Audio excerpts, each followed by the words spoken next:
don't have percentage, ano man po yung penalty na nakalagay na imposed doon sa violation, yun po yung nata-turnover po sa government. Wala po kaming incentive. Okay. Wala nang MMDA? Walang umalis na MMDA? Mr. Chair, Congressman Busita. Mr. Chair, if I may, nung ako po ay nag-regional chief ng HPG, nagkanda ako ng seminars. Go ahead. Yes, Congressman Mr. Chair. Busita. Nagkakandak po kami ng seminars, in other words, para po bang na-educate namin yung mga motorista doon sa region kung saan ako na-assign. And bumagsak po yung revenue ng isang provincial chief ng LTO. At ang sabi niya po sa akin, Colonel, nasabon ako sa LTO kasi bumaba yung revenue ko.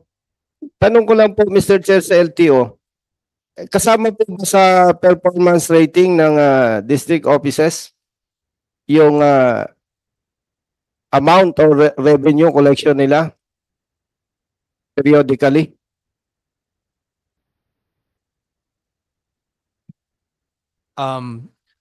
Wala po, Mr. Chair.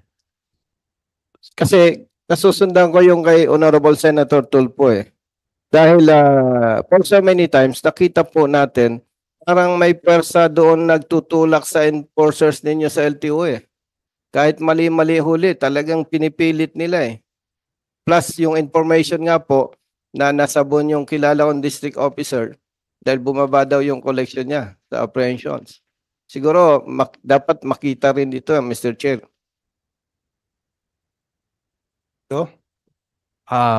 Yes, Mr. Chair. We will look into that. I'll coordinate with you what region so that ma-actionan po namin agad. Siguro sa next hearing, Mr.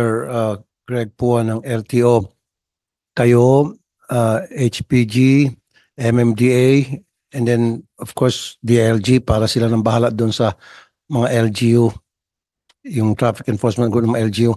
I-stop na natin tong practice na nagbibigay ng incentive, meaning nagbibigay ng commission sa bawat ticket na na-issue, because that will open doors to corruption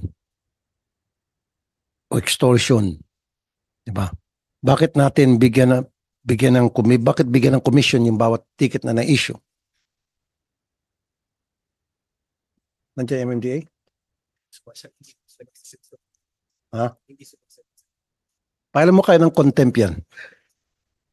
Biglang lumayas. Para may sinabi siya kay Senator J. Mr. Chair, excuse me.